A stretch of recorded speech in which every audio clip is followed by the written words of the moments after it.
O deputado estadual Davi Maia, do Democratas, é nosso entrevistado a partir de agora aqui em Conjuntura. Deputado, obrigado pela presença. O senhor tem cobrado na Assembleia, fez até um pronunciamento mais ou menos forte, cobrando do governo do Estado o pagamento das instituições contempladas com o programa Escola 10. O que é que de fato está acontecendo quanto a isso? Primeiro, é um prazer, Flávio, estar aqui hoje mais uma vez. Sempre um prazer vir aqui à TV Mar. Obrigado. Me desculpem pela voz meia fônica, que eu estou congestionado. Mas o governo, em novembro do ano passado, novembro de 2018, fez um grande evento no Centro de Convenções, onde estavam presentes prefeitos, secretários de educação, professores. Prometeu muito dinheiro para os municípios, dinheiro para os professores da rede estadual de ensino que atingiram o índice do IDEB, que é justamente quem mede o nível da educação brasileira.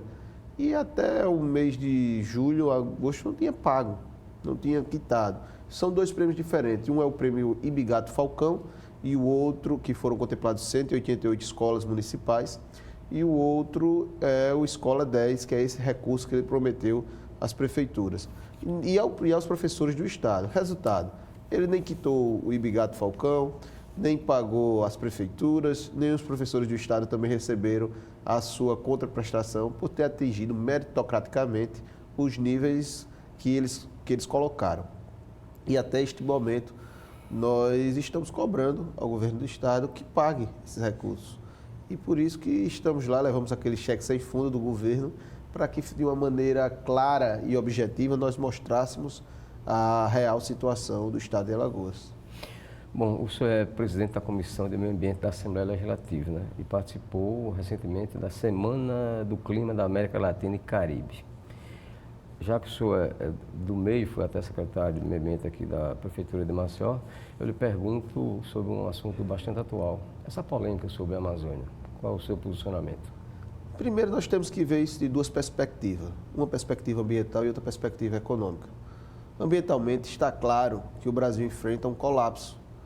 O governo federal, infelizmente, por uma questão do teto dos gastos, por uma questão de não ter mais de onde tirar recursos, até hoje não nomeou os cargos comissionados, por exemplo, das instituições de proteção, das áreas de preservação, como aqui Costa dos Corais, só para falar de Alagoas, Costa dos Corais, Pedra Talhada, a área de proteção ambiental de Murici. E isso tem que ser repetido também na Amazônia. Então, a fiscalização diminuiu. O impacto, a cobrança também diminuiu. Isso fez com que o ilegal, o madeireiro ilegal, o minerador ilegal e principalmente, especialmente o grileiro que desmata, que queima para ganhar justamente na valorização desse imóvel, ele não está ali para plantar, ele não está ali para criar gado, nada. Ele só está ali para ocupar e ganhar isso numa venda posterior, numa grilagem de terra. Então essas pessoas se sentiram influenciadas por palavras, tanto do presidente quanto do ministro do Meio Ambiente. Eles não alteraram a lei, eles não fizeram nenhuma medida provisória, nada. Só a maneira que emitiram esta situação, que emitiram a sua opinião, foi que incentivou. Não é a primeira vez que isso ocorre, no governo Lula isso já ocorreu, quando a Marina Silva, inclusive, era ministro do Meio Ambiente, mas era uma questão que vinha decaindo todo esse tempo. E nós agora temos que enfrentar isso de uma maneira muito incisiva. Por quê? Porque a problemática atingiu a situação econômica. Flávio, você é da imprensa, você é da comunicação, você entende o que eu vou lhe falar. Uma mensagem que foi repercutida por Gisele Bündchen, por Madonna, pelo jogador da seleção francesa, o Mbappé, por inúmeros atores e atrizes de Hollywood, isso atingiu nas redes sociais milhares e milhares de pessoas ao redor do globo, ao redor do mundo. E essas pessoas são justamente quem compram a matéria-prima do Brasil, quem compra carne, quem compra soja, quem consome, especialmente na Europa, nos Estados Unidos e na Ásia. E agora nós estamos com uma imagem muito manchada. O presidente da França, de uma maneira muito maldosa, se aproveitou disso primeiro para falar com o agricultor francês, que é altamente subsidiado pelo governo federal francês, e depois para melhorar a sua situação eleitoral na França. A gente sabe que a situação do Bolsonaro a nível internacional não é muito boa, e o eleitor francês, o eleitor mais ao centro e à centro-esquerda, o Macron quis atingir ele. Isso afetou a nossa balança comercial, Por quê? Porque hoje um produto brasileiro, dito até pelo presidente da CNA essa semana, para ser vendido no exterior, tem que ser mais barato para compensar a imagem negativa. Então, nós temos que atingir tanto a parte da questão ambiental e também agora a parte da economia. Nós sabemos produzir verde, nós sabemos fazer um boi verde, nós sabemos fazer uma soja ecologicamente correta. Nós temos essa tecnologia desenvolvida há muitos anos pela Embrapa. Para isso, nós precisamos agir de imediato. E com relação a essa versão de que, na verdade, os europeus estão vindo para a Amazônia, através de ONGs, financiadas muitas vezes pelos próprios governos estrangeiros, em busca de matéria-prima para perfume, para cosmético, para medicamento. Consiste isso? Ou há veracidade nisso? Há alguma veracidade. Mas, por exemplo, a minha parte ambiental é fruto de uma ONG internacional. Eu comecei a trabalhar justamente em uma ONG da Suíça que conseguiu mobilizar o Brasil e fazer a reserva biológica de Pedra Talhada. E essa ONG nunca veio para aqui para levar nenhum composto químico, nenhum composto biológico da Pedra Talhada, da Mata Atlântica. Não, ela veio para proteger. Lógico que nós já tivemos casos, especialmente no Japão, de patente do cupuaçu, de patente do açaí, de patente de produtos originalmente brasileiros. Mas isso é um problema porque a gente não está atendendo, a gente não está atingindo. E com certeza vai vir alguém mais inteligente e vai lá copiar, fazer o DNA, levantar para que serve aquilo.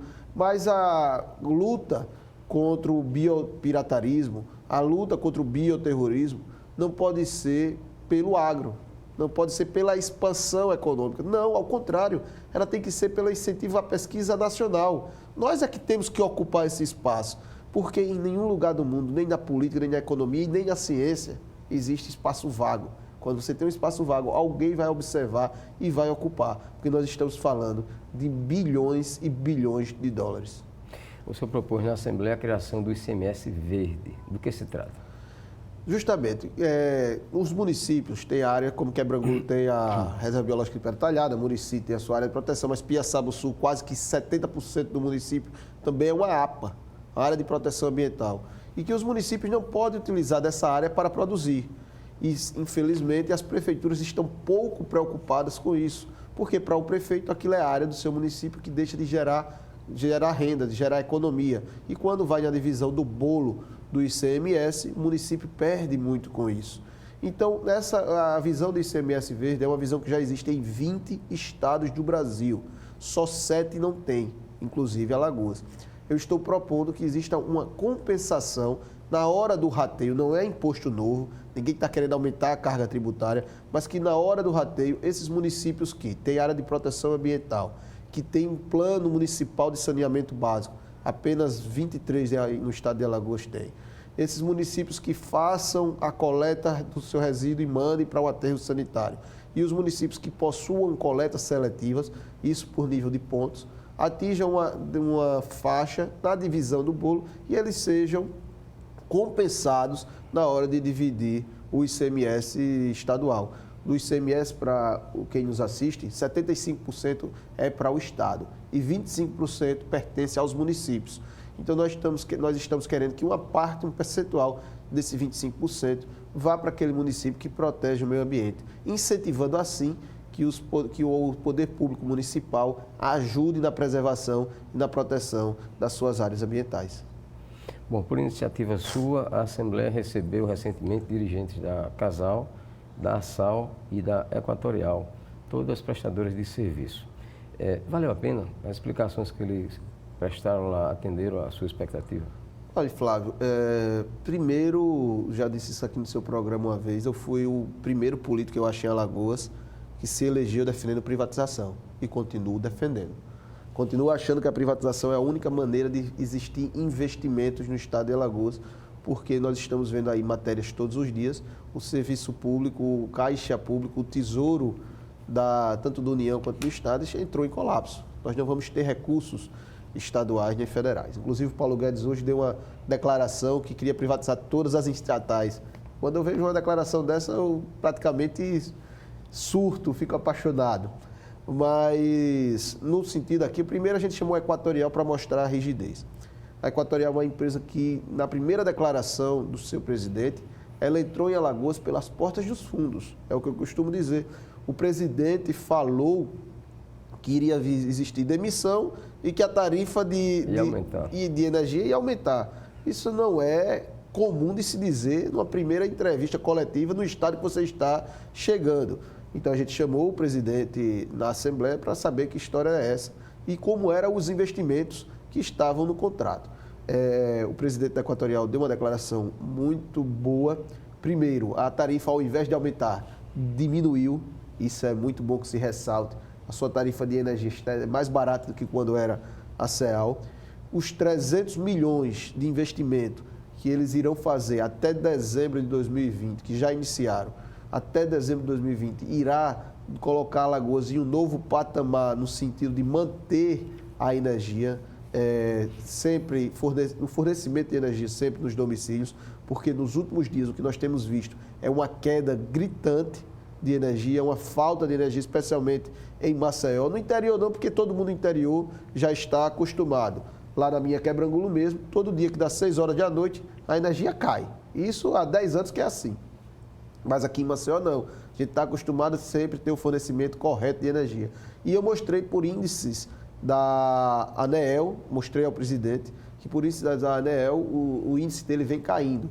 E ele me mostrou o investimento necessário. A gente está fazendo um anel elétrico em Maceió, que isso irá estabilizar o nosso fornecimento de energia, assim eu espero. Então eu fiquei satisfeito com o que ele mostrou de cronograma, que era outra cobrança que eu fazia a ele. Eu disse que ele estava muito parecido com o governador, que só assina a ordem de serviço, só diz que vai iniciar a obra e não entrega a obra nunca. Eu disse, eu quero saber quando é a entrega, quando é a inauguração. Para mim não interessa quando você vai iniciar, mas quando você irá entregar. Então ele mostrou um cronograma, entregou a casa e eu fiquei muito satisfeito. Em relação a Casal e a Arsal, justamente porque a gente descobriu nessa audiência que a Casal entrega um custo e a Arsal aprova. Ou seja, nunca vai ter problema, porque toda vez que a Casal aumentar o seu débito ou aumentar a sua dívida ou dar aumentos aos seus funcionários, a Arsal irá, com isso, colocar nas costas do consumidor que pague essa ineficiência estatal.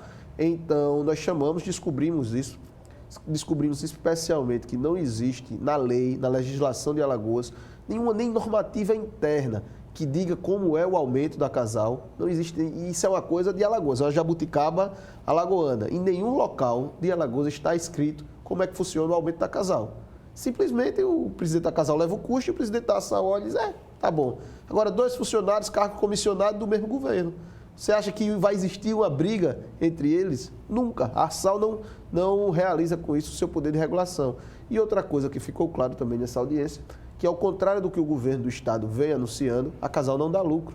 O passivo da Casal aumentou de 2017 para 2018 em 50 milhões de reais. Então, uma empresa deficitária, sem capacidade de investimento, o que está, inclusive, cobrando a 4ª tarifa de água mais cara do Brasil, o que está interferindo diretamente na saúde do alagoano. Bom, para encerrar, vamos tocar no assunto que foi comentário de sábado para cá. Aquela ação, aquele gesto do governador Renan Filho portando uma bandeira com o pedido de Lula livre no dia da independência do Brasil. A sua opinião? Não é claro para todo mundo que o governador é partidário do Lula. O governador defende, mesmo condenado na justiça, que esteja solto. Eu prefiro acreditar na justiça brasileira. Eu prefiro ficar com a justiça brasileira. Se o governador quer ficar contra, ele tem que ver em outros momentos. Acho que ele deu um tiro no pé ali. Acho que, inclusive, ele afrontou todas as decisões judiciais transitadas e julgadas que existem contra o Lula. E ele quis ali fazer um gesto para o eleitorado do Lula, que é muito grande em Alagoas. Isso está claro.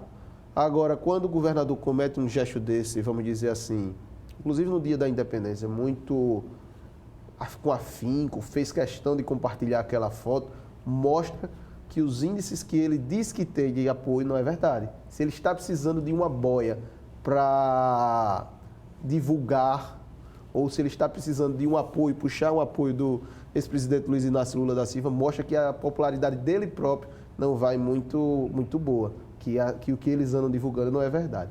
E outra questão mais ainda, Flávio, isso tem muita ligação com o consórcio Nordeste.